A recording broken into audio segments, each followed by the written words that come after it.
C'est à une époque où la question des migrants telle que nous la connaissons aujourd'hui n'existait pas, en 1973, que Jean Raspail a écrit Le Camp des Saints, lequel, en dépit de la fortune qu'il a connue jusqu'à aujourd'hui, est un roman et non un pamphlet politique.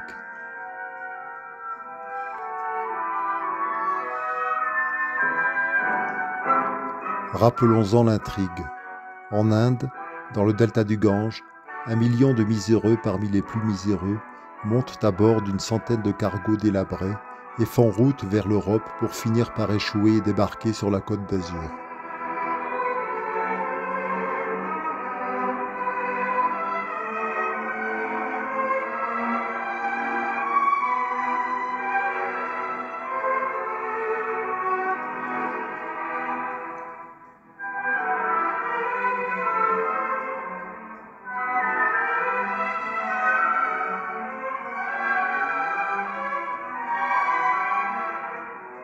Prophétique, ce roman se distingue dans l'œuvre de Jean Raspail, grand ami des peuples disparus ou sur le point de l'être, ceux de Patagonie, des Caraïbes, de Sibérie, ainsi que des combats perdus menés avec honneur, loyauté, courage, et cette gravité qu'a l'enfant absorbé dans son jeu et qui ne plie pas lorsqu'il est sommé par les adultes d'être enfin sérieux.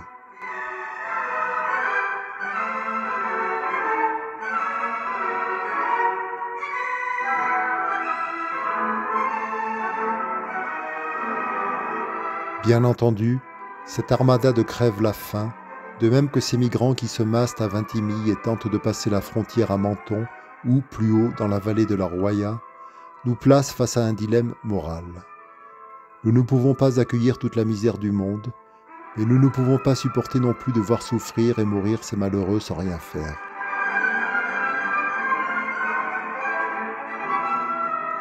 Prudence calculée ou manque de cran, je m'abstiendrai de donner mon sentiment sur ce point. Ce n'est de toute façon pas ce qui m'intéresse dans le roman de Jean Raspail.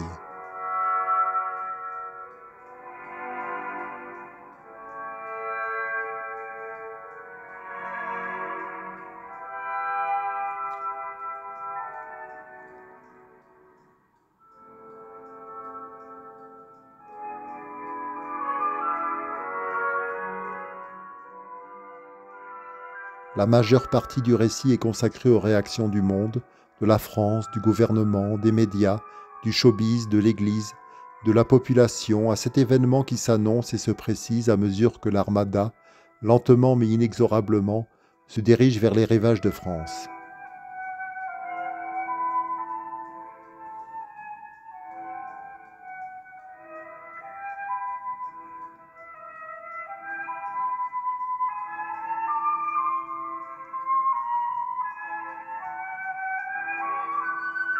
Le pape, sans surprise, implore qu'on accueille ses frères. Par ailleurs, l'esprit de mai 68 sévit à pleine puissance.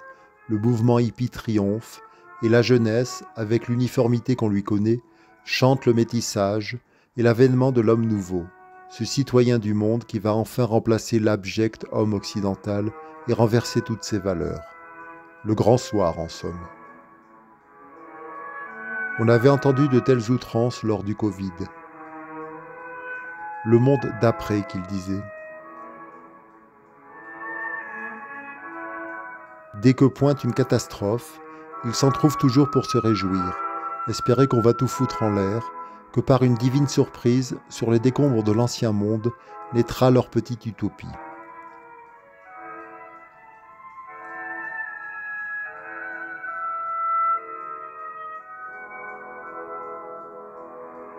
Mais, plus grave encore, était ce besoin irrépressible d'être une belle âme qui avait contaminé l'ensemble de la société jusqu'à l'armée.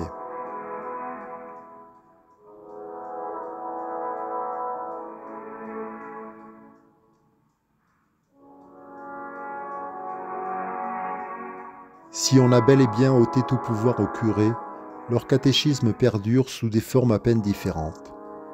Tout le monde voulait être bon, humain, tolérant, ouvert à l'autre.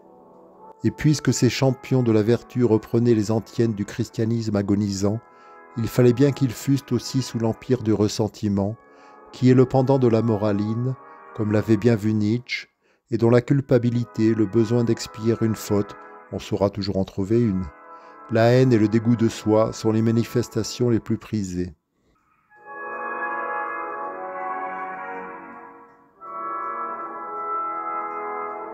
Des gens qui, dans leur vie quotidienne, en famille, au boulot, sont de viles charognes, se fabriquent ainsi un moi de substitution, tout ce qu'il y a de respectable, rien qu'en se drapant du glorieux manteau de la vertu. La description que fait Jean Raspail de cette société paralysée par la mauvaise conscience et apeurée par l'inquisition du bien est d'une hilarante lucidité et vaut, à elle seule, qu'on prenne le temps sans préjugés de lire ce roman.